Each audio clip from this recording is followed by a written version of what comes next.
હવે આગળ વાત કરીએ તો કોલંબિયામાં વાયુસેનાનું વિમાન ક્રેશ થયું, 110 સૈનિકો હતા સવાર। કોલંબિયામાં વાયુસેનાનું એક વિમાન ક્રેશ થયું હોવાના સમાચાર છે। વિમાનમાં કુલ 110 લોકો સવાર હતા। અહેવાલ અનુસાર ટેકઓફ પછી તરત જ વિમાન ક્રેશ થયું। સ્થાનિક સમાચાર એજન્સી બ્લુ રેડિયોએ સોમવારે અહેવાલ આપ્યો કે વિમાનમાં 110 સૈનિકો સવાર હતા। કોલંબિયાના સંરક્ષણ મંત્રાલયે સોમવારે જણાવ્યું કે લોકહીડ માર્ટિન એલએમટી એન્ડ હર્ક્યુલસ C-130 વિમાન દેશના દક્ષિણ ભાગમાં ક્રેશ થયું। રોયટર્સના અહેવાલ મુજબ સંરક્ષણ પ્રધાન પેડ્રો સાંચેઝે જણાવ્યું કે આ દુર્ઘટના ત્યારે થઈ જ્યારે વિમાન પેરુની સરહદે કોલંબિયાના દક્ષિણ મેઝોન ક્ષેત્રમાં સ્થિત પ્યુર્ટો લેગુઝામાંથી ઉડાન ભરી રહ્યું હતું।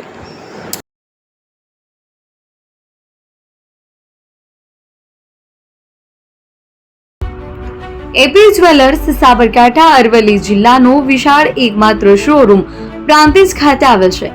હવે સોના ચાંદીના શોખીનોને અમદાવાદ, બરોડા, સુરત કે મુંબઈ સુધી લાંબા નહીં થવું પડે। ઘર આંગણે જ વિશાળ showroom. Gold, silver, antique, diamond ખરીદવા માટે વિશ્વાસપાત્ર શોરૂમ એટલે એપી જ્વેલર્સ। સુવર્ણ દીપોત્સવ તથા 60 વર્ષની ઉજવણી નિમિત્તે દાગીનાની ગળામણ પર ભારી છૂટ।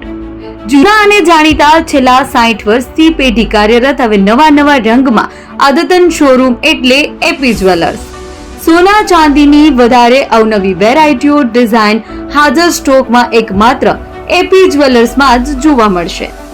મંગળસૂત્ર, બ્રેસલેટ, બંગડી, એન્ટિક સેટ, પાટલા, વીટી સહિતની અવનવી હાજર ડિઝાઇન સાથે સેટ તથા ઓર્ડર ઉપર બનાવી આપવામાં આવશે। તો આજે જ એપી જ્વેલર્સ શોરૂમની મુલાકાત લો અને મનગમતા દાગીના ખરીદો। વડીલો તથા વિકલાંગો માટે લિફ્ટની સુવિધા તો ખરી જ, લગ્નના ઓર્ડર માટે સ્પેશિયલ રૂમની સુવિધા। સ્થળ સોનીવાડા નાકા, નવા બજાર, પ્રાંતિજ, જિલ્લા સાબરકાંઠા। Mobile number 9903 04400। હિરેનભાઈ સોની।